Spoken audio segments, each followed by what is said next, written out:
Ձեր փաստաբանը։ Բարև ձեզ հարգելի ռադիոլսողներ, եթերում ձեր փաստաբանը հաղորդաշարի հերթական թողարկումն է։ Այսօրվա մեր թողարկումը նվիրված է պատվի եւ արժանապատվության իրավունքի քննարկմանը։ Այս թեմայի շուրջ զրուցելու նպատակով մեր տաղավար ենք հրավիրել փաստաբան Աշխեն Դաշյանին։ Բարև ձեզ, Տիկին Դաշյան։ Տիկին Դաշյան, այսօր մենք խոսելու ենք պատվի եւ արժանապատվության իրավունքի մասին։ Այս իրավունքի մասին խոսելիս եկեք անդրադառնանք մի քանի հարցերի։ Նախ ինչ է այս իրավունքի էությունը, ինչպիսին է իրավակարգավորման մակարդակը, նաև անդրադառնանք այնպիսի հասկացություններին, ինչպիսի պատիվն ու արժանապատվությունն են, միջազգային իրավական փաստաթղթերում ինչպիսի ամրագրվածություն կա, ինչպիսին են չափորոշիչները եւ դատական պաշտպանության միջոցները ինչպիսին են։ Եվ սկզբի համար հենց սկսենք էությունից։ Պատվի եւ արժանապատվության իրավունքը ինչ է իրենից ներկայացնում։ Պատվի եւ արժանապատվության հասկացությունները առհասարակ ներպետական օրենսդրությամբ սահմանումները տրված չեն, բայց իրավաբանական գրականության մեջ դրանք արդեն իսկ բացված են։ Մասնավորապես սահմանադրության մեկնաբանություններում հստակ ասվում է, որ պատիվ եւ արժանապատվությունը, առհասարակ մարդու արժանապատվությունը որակվում է որպես մարդկային հատկանիշ, որը հավասարազոր է հարգվելու, հարգված լինելու իրավունքին եւ այլոց հարգելու պարտականությանը։ Մարդկային արժանապատվությունը նաև հասկացվում է մարդկային որոշակի բարոյական եւ մտավոր կարողությունների ընդունումն ու ճանաչումը շրջապատի կողմից։ Սա որպես հասկացությունների տիրույթ, որը որ օգտագործվում է ներպետական օրենսդրությամբ։ Այս իրավունքի պաշտպանություն, ամրագրումը, ճանաչումը եւ պաշտպանությունը ինչից է պաշտպանում մարդուն։ Առհասարակ պաշտպանությունը դա մարդկային արժեքի, բարի համբավի արատավորումից, որը երբեմն այլ անձանց կողմից տեղի ունենում ոտնձգություններ, եւ հենց այդ նպատակով էլ, քանի որ սահմանադրությամբ մարդու արժանապատվությունը եւ առհասարակ մարդը բարձրագույն արժեք է, տրված է սահմանադրաիրավական կարգավիճակ այդ պաշտպանությանը։ Շատ բարի, եկեք նաև անդրադառնանք այն հարցին, թե ինչպես է սահմանադրությունը պաշտպանում։ Մենք գիտենք, որ սահմանադրության 3-րդ հոդվածը ըստ էության ամրագրում է մարդուն որպես բարձրագույն արժեք եւ նրա հիմքը կազմող արժանապատվությունը որպես սահմանադրաիրավական այդ արժեհամակարգի հիմնաքար եւ փորձենք հասկանալ ըստ էության ինչպես է պաշտպանվում արժանապատվությունը կամ ինչպես է այն օգնում, պաշտպանել մարդու իրավունքներն ու ազատությունները եւ հանրային իշխանությունների տեսանկյունից ինչքանով է կարեւոր այդ արժանապատվության պաշտպանությունը։ Առհասարակ մարդու արժանապատվությունը դա հենց պետության կողմից պաշտպանվող սահմանադրական արժեք է։ Սա ամենակարևորն է եւ հենց կազմում է մարդու իրավունքների հիմնական իրավական կարգավիճակի ամենակարևոր բնութագիրը։ Եվ հենց մարդու իրավունքները բխեցվում են մարդկային անհատի արժեքից։ Եվ դրա համար էլ սահմանադրությամբ ինքը երկու սահմանադրաիրավական կարգավիճակ է տրված եւ երկու առանձին դրույթներով է ամրագրված։ Առաջինը որպես սահմանադրական կարգի հիմունքներով մարդու որպես բարձրագույն արժեքի, իսկ մեկ այլ դրույթով արդեն որպես հիմնարար իրավունք։ Ինչու է սա կարևոր, որովհետև հենց հիմնարար իրավունքների եւ ազատությունների հարգումն ու ճանաչումը պետության կարևոր պարտականությունն է հենց հանրային իշխանության տեսանկյունից։ Իսկ հանրային իշխանությունն էլ սահմանափակված է մարդու հիմնարար իրավունքների եւ ազատություններով արդեն որպես անմիջականորեն գործող իրավունքի։ Ինչ է սա իրենից ներկայացնում, որ տվյալ դեպքում այս իրավունքը գործում է անմիջականորեն եւ իր առաջնայինությամբ եւ գերակայությամբ ավելի բարձր է։ Եվ այստեղ պետության պարտականություններն են հենց անձանց պաշտպանել այլ անձանց ոտնձգություններից, բարի համբավը արատավորելուց, իսկ հանրային իշխանությունն էլ արդեն իսկ սահմանափակված է մարդու հենց իրավունքներով եւ ազատություններով։ Հետևաբար սահմանադրությամբ արդեն իսկ սահմանադրաիրավական կարգավիճակ տալը որպես հիմնարար իրավունքի եւ որպես բարձրագույն արժեքի ինքնին խոսում է, որ բարձր մեծ պաշտպանվածություն է տրված այս իրավունքին, եւ այս իրավունքի ոտնձգությունից պաշտպանությունը պետության պարտականությունն է անկախ իրավունքը կրողների պահանջներից։ Այսինքն պարտադիր չէ, որ դրա մասին իրավունքը կրող անձը պահանջ ներկայացնի, սա հենց պետության պարտականությունների տիրույթում է եւ որպես այդպիսին հանրային իշխանության ամենակարևոր պարտականությունը։ Այդ պատճառով էլ պետությունը արդեն իր ներպետական օրենսդրությամբ փորձել է պաշտպանության միջոցներ նախատեսել։ Շատ բարի, դուք նշեցիք, որ դրա համար չպետք է պահանջի, այո, եւ նաեւ նշենք հավանաբար այն, որ այս հոդվածը, այս դրույթը ենթակա չէ փոփոխության, այո, եւ պետք է նշենք հավանաբար, որ նոր սահմանադրական բարեփոխումներից հետո եւս այս դրույթը անփոփոխ է մնալու։ Այո, քանի որ հենց նշեցի ինքը որպես համանդրական կարգի հիմունքներում է ամրագրվել արդեն որպես առանձին կարևորագույն իրավունք եւ երկրորդը արդեն նոր որպես հիմնարար իրավունք։ Եվ այս պարագայում արդեն հենց կարևորությունը որպես բարձրագույն արժեք, հենց մարդու արժանապատվությունը որպես անոտարելի իրավունք, հենց մարդու հիմնարար իրավունքի կարևորագույն բաղադրիչն է։ Իդեպ միջազգային պաշտպանությունը եւս այդ ուղղությամբ նույն կերպ է արձանագրում եւ ամրագրում, որ ամենակարևորը հենց այս իրավունքը նաև միջազգային պայմանագրերով պաշտպանվող հենց առաջնային իրավունքն է։ Իդեպ հենց դաշնագրով էլ մյուս պայմանագրերով։ Մենք դեռ կանդրադառնանք միջազգային իրավական ակտերում ամրագրվածության աշճանին եւ էությանը, եկեք նաև անդրադառնանք հետեւյալ հարցին։ Բացի սահմանադրությունից նաև ոլորտային օրենսդրությունը կարգավորում է այս սկզբունքը, այս իրավունքը, եւ մենք գիտենք, որ օրենսդիրը ըստ էության այս սահմանադրաիրավական մոտեցումը իր այսպես շարունակությունն է, իր իրավակարգավորման շարունակությունն է նախատեսել քաղաքացիական օրենսդրությամբ, հա, եւ պետք է ասել, որ այս ոլորտը եւս ենթարկվում է փոփոխությունների այս ինստիտուտի իմաստով։ Խնդրում եմ ներկայացրեք օրենսդրական փոփոխությունների դինամիկան, ինչքանով է փոխվել վերջին տարիներին, ապա քրեականացումից ապա քրեականացում եւ արդեն քաղաքացիական օրենսդրության զարգացումները ուր են տանելու այս իրավունքի պաշտպանության վեկտորը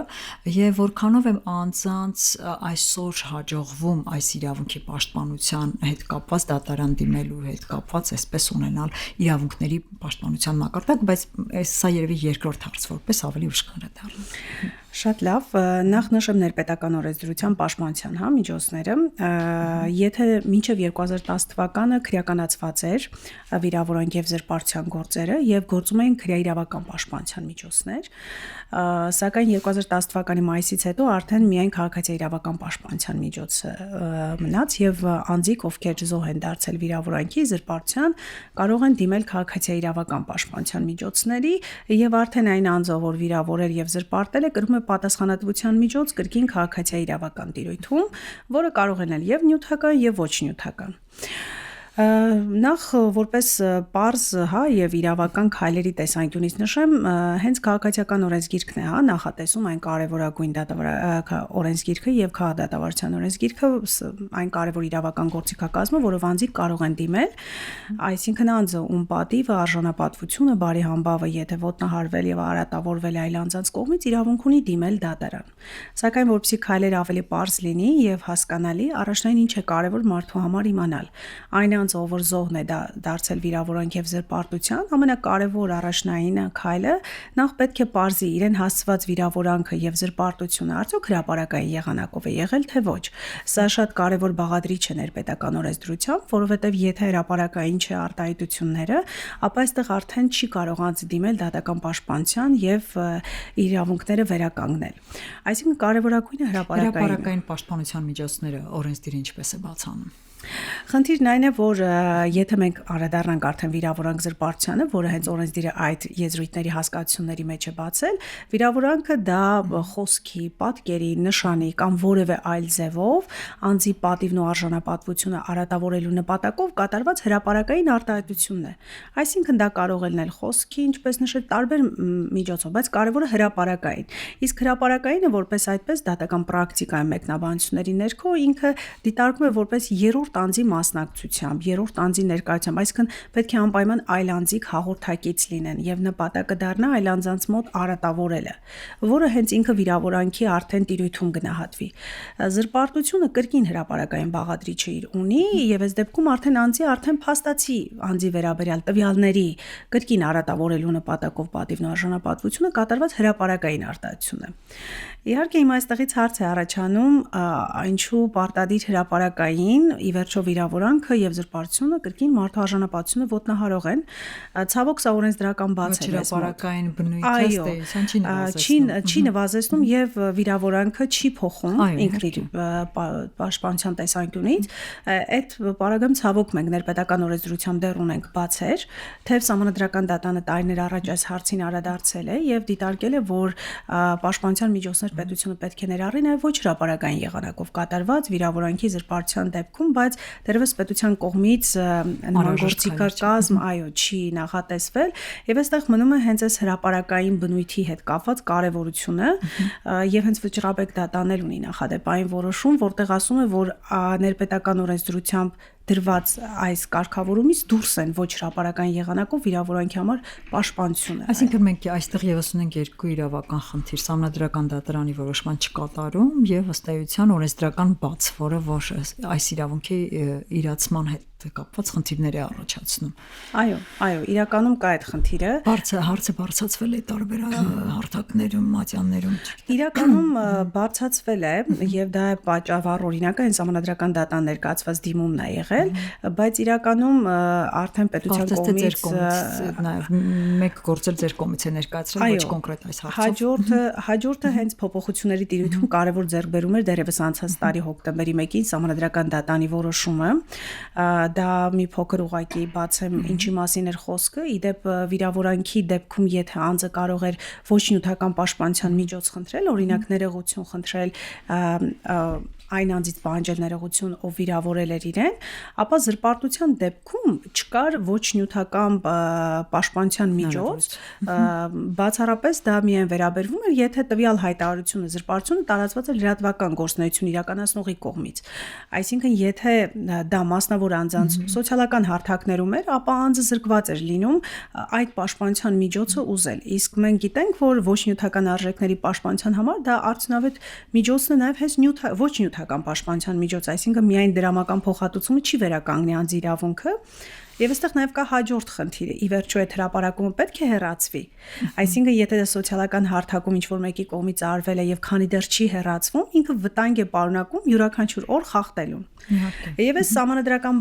օրենսդրական բացն էր, որը իմ կողմից ներկայացվեց վստահորդից վերաբերյալ Սահմանադրական դատարան եւ արդեն ունենք որոշում, որտեղ հենց Սահմանադրական դատարանը քաղաքացիական օրենսգրքի հենց 1087.1-ի 8-րդ հոդվածը այնքանով որքանով որ չի նախատեսում լրատվական գործունեություն չիրականացնողի կողմից սոցիալական հարթակում տարածված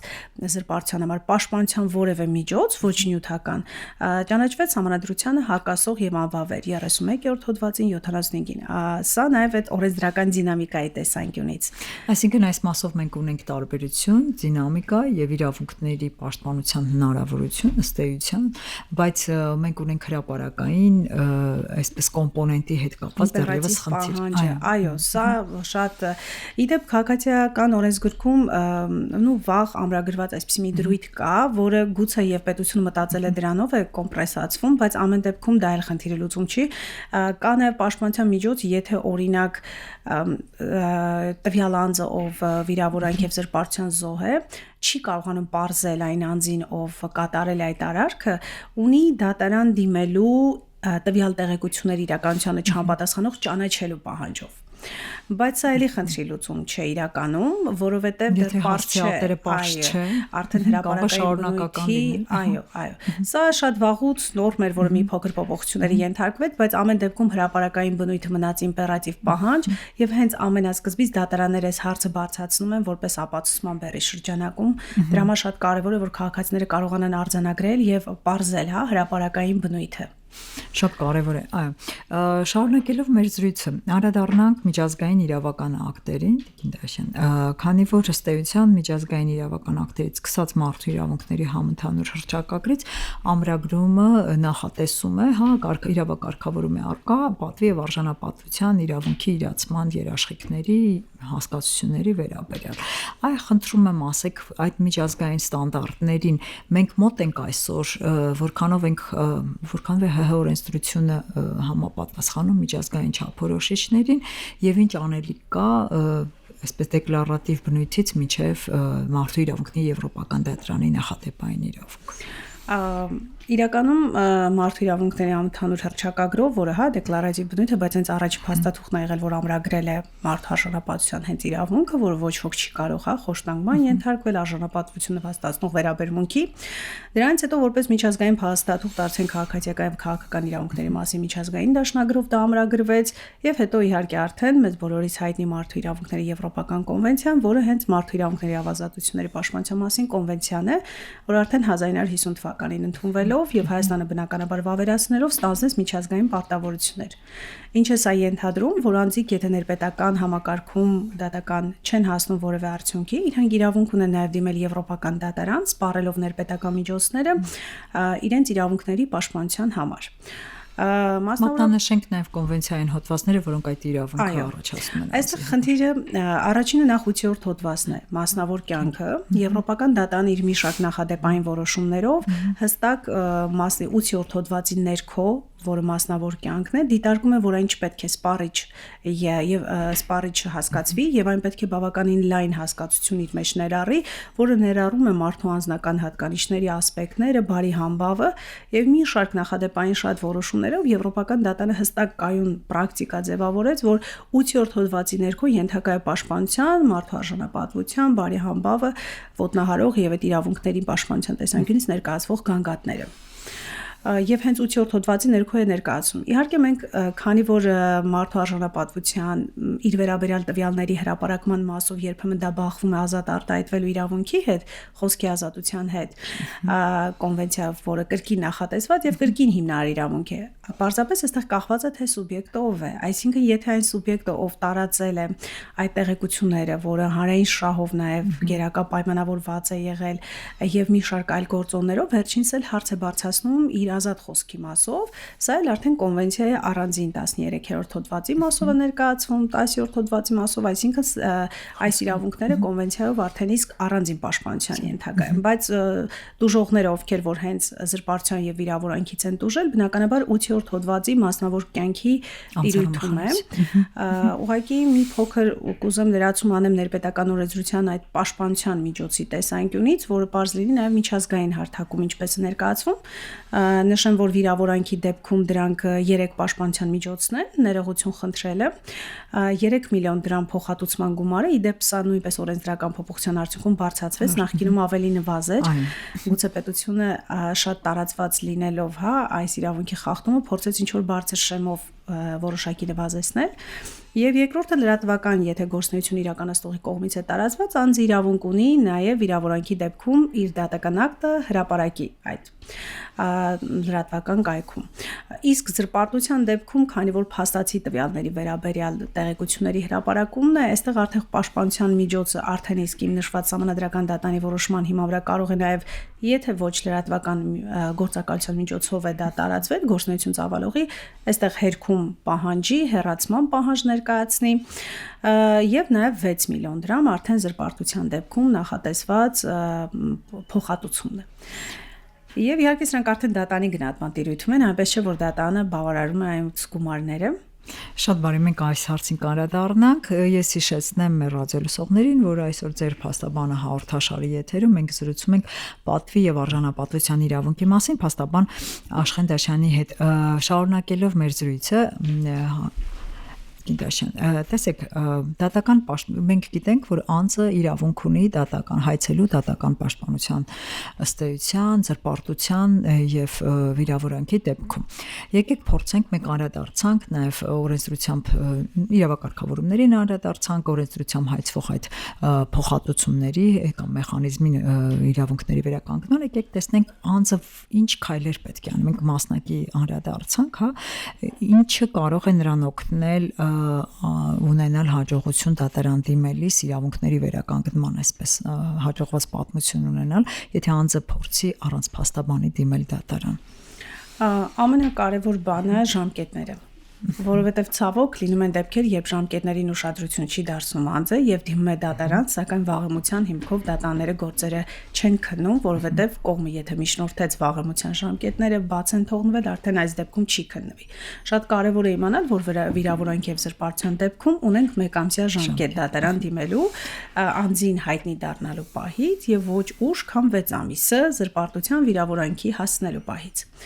Եվ շատ կարեւոր բոլոր միջոցների պարագայում։ Այո, շատ կարևոր է այս ժամկետի մեկամսյայի հատկապես ժամկետի պահպանումը։ Իհարկե, եթե սա պարտադիր չի, որ մեկամսյա ժամկետը հոսի վիրավորանքի զրպարտության հասնելու պահից, այստեղ կարևորը ինչ տարբերակով է եղել։ Եթե որևէ սոցիալական ցանցում կամ որևէ իր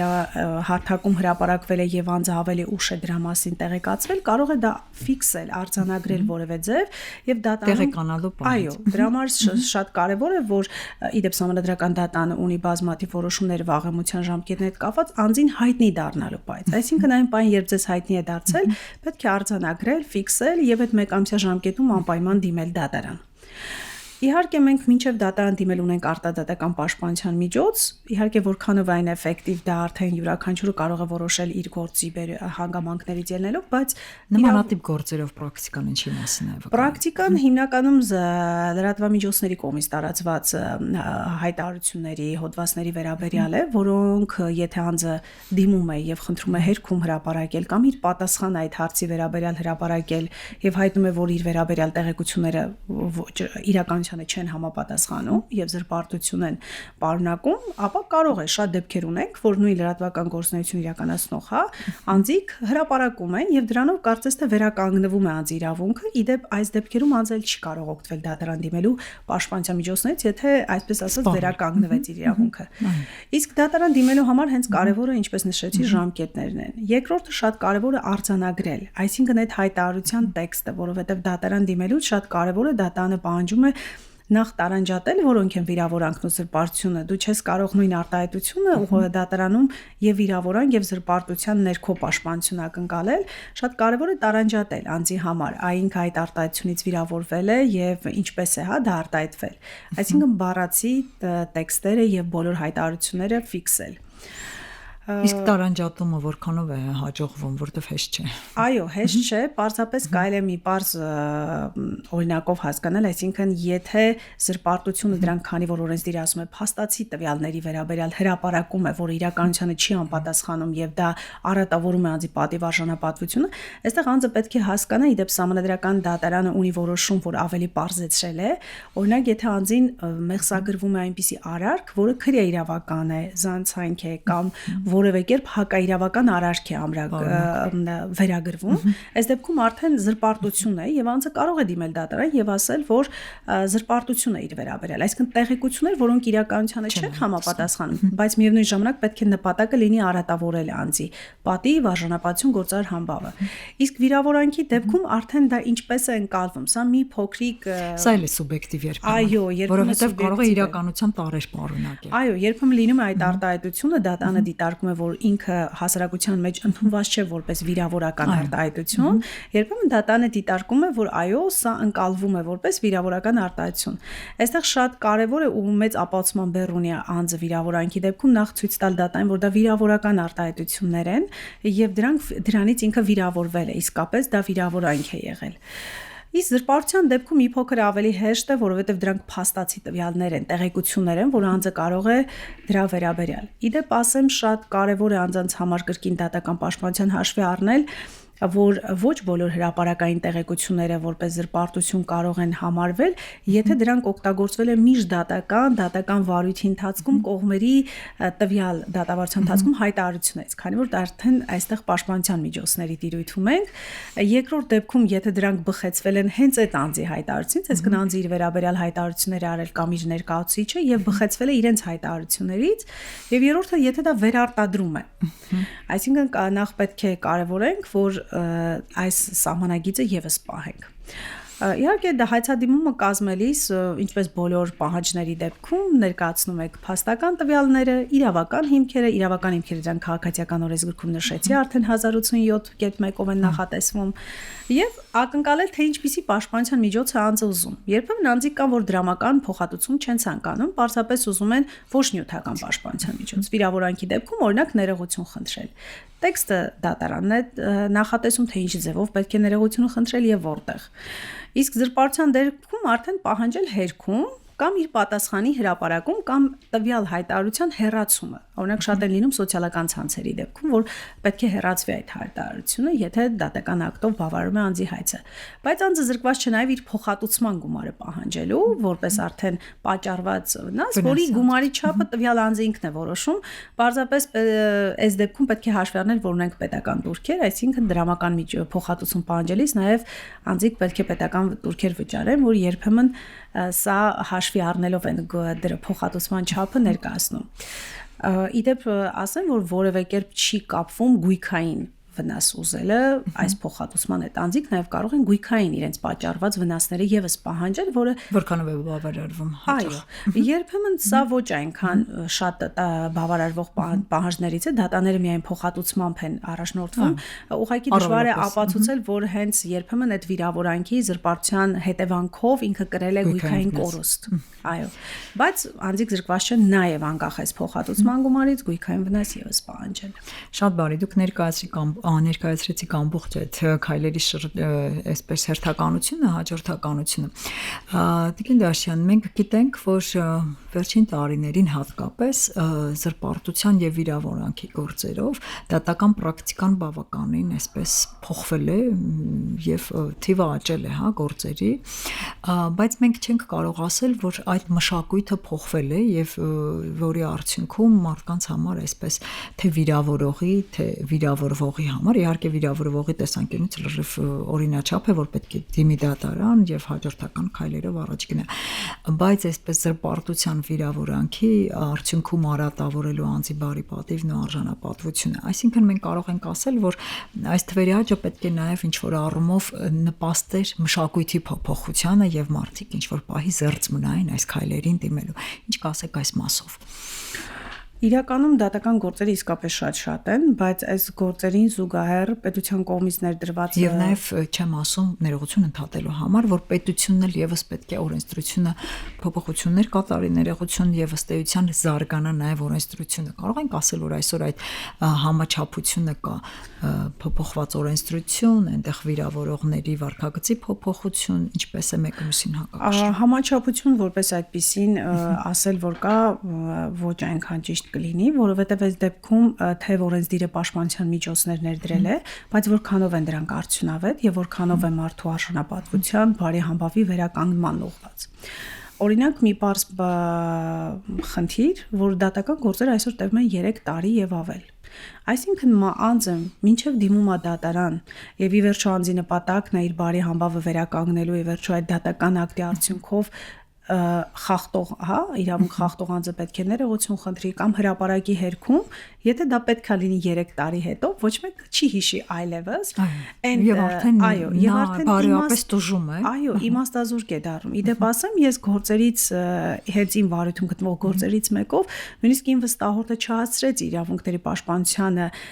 հասնել մինչև վերջ, որովհետեւ դատական վարույթը այնքան երկար տևեց, որ պատասխանողը մահացավ։ Եվ այս բարագայում ավարտվեց գործը։ Այսինքն շատ կարևոր է այս տեսակի գործերով հնարավորինս օրենսդիրը դնի կարճ ժամկետներ հրատապություն գործերի քննելու, որովհետև անձի օրինակ եթե այդ հայտարարությունը որևէ հարթակում հրապարակված է անձին զրպարտող վիրավորող, մինչև դատանը որոշում կազմի 3-4 տարի հետո յուրաքանչյուր օր անձի իրավունքը խախտվում է տվյալ հարթակում, այսինքն պարտավորություն չկա այն հեռացնելու։ Եվ այս պարագայում ինքը խնդրահարույց է, այսինքն ժամկետները, որոնք անարդյունավետ են այլևս դարձնում, հենց այս կարևոր իրավունքի վերականգնմանը, որովհետև մենք չենք խոսում գույքային իրավունքի մասին, մենք խոսում ենք հենց ոչ նյութական, կարևոր, այո, նաև բարոյահոգեբանական, որովհետև հենց այս իրավունքի խախտումը մարդուն բարոյական զրկանքների, արժանապատվության, այո, հոգեկան հենց տառապանքների է ենթարկում, հասցնում, եւ անձը պետք է այսպես վիրավորված եւ զրպարտված, իր բարի համբավը հեղինակազրկված, հա, պետք է այնքան երկար տարիներ սպասի, մինչև դատական ակտով վերականգնվի այդ իրավունքը։ Այսինքն մենք այստեղ ժամկետների արհեստական ցկցկում ունենք։ Այո, եւ ժամկետների, այո, եւ օրենսդրությունը չի ներդրել հատուկ ժամկետներ։ Այո, հստակ ամրագրված լինեն մի շարք պահանջների դեպքում եւս կարող են արձանագրել։ Իրականում փոխհատուցման գումարի չափի նվազ բավարարումը։ Դատարանները իհարկե շատ կարևոր օրենսդիրը պարտավորեցնում է, որ պատասխանող կողմը եւս գույքային դրությունը հաշվի առնվի եւ չափը բավարարվի ոչ այնքան բարձր, որ մյուս կողմն էլ նյութական, հա, որևէ այսպես ասած մեծ զրկանք չկրի, բայց անկախ դրանից դատարանները շատ փոքր գումար են բավարարում այս գործերի համար, թե օրենսդիրը տեսեք շատ բարձր շեմ է նախատեսել եւ ստացվում է անձիկ այլևս այդ ձևական բնույթ է։ Այո, դա ձևական բնույթ է կրում եւ հաճախ պատասխանողը, ով վիրավորողը, հա, զրպարտող անձն է, այդ փոքր փոխհատուցման չափի պատասխանատվություն կրելով չի գիտակցում այդ արարքի, հա, հենց վտանգավորությունը, այդ արարքի հետևանքները, այո, սա եւս խնդրություն է մթնոլորտի, այսպես լարվածության ստեղծումը։ Այո։ Շատ շնորհակալություն եմ հայտնում այս կարևոր զրույցի համար, որովհետև շատ կարևոր թեմա է, որտեղ որ օրենսդրական փոփոխություններն են անհրաժեշտ, թեև կատարվել են, բայց այն խնդիրների մասին, որ դուք խոսեցիք, բարձրացրեցիք, այո, շատ կարևոր է հետամուտ լինել նաև այս խնդիրներին, որովհետև դրանց արդյունքում կարող է, այո, անձը այդպես էլ որպես այդպեսին իր փոխհատուցման այսպես հնարավորության չհասնել, պարզապես ֆիզիկապես, թե այլ դեպքերի արդյունքում, այնպես որ շնորհակալություն եմ հայտնում, մենք այս թեման ուշադրության կենտրոնում կպահենք եւ կանդրադառնանք նաեւ ավելի կոնկրետ գործերի։ Շնորհակալություն եմ հայտնում եւ հիշեցնեմ ռադիո լսողներին, որ այսօր մենք զրուցում ենք պատվի եւ արժանապատվության իրավունքի մասին փաստաբան Աշխեն Դաշյանի հետ։ Ձեզ հետ էր հաղորդման հեղինակ Նարինե Սոլոմոնյանը։ Ցտեսություն։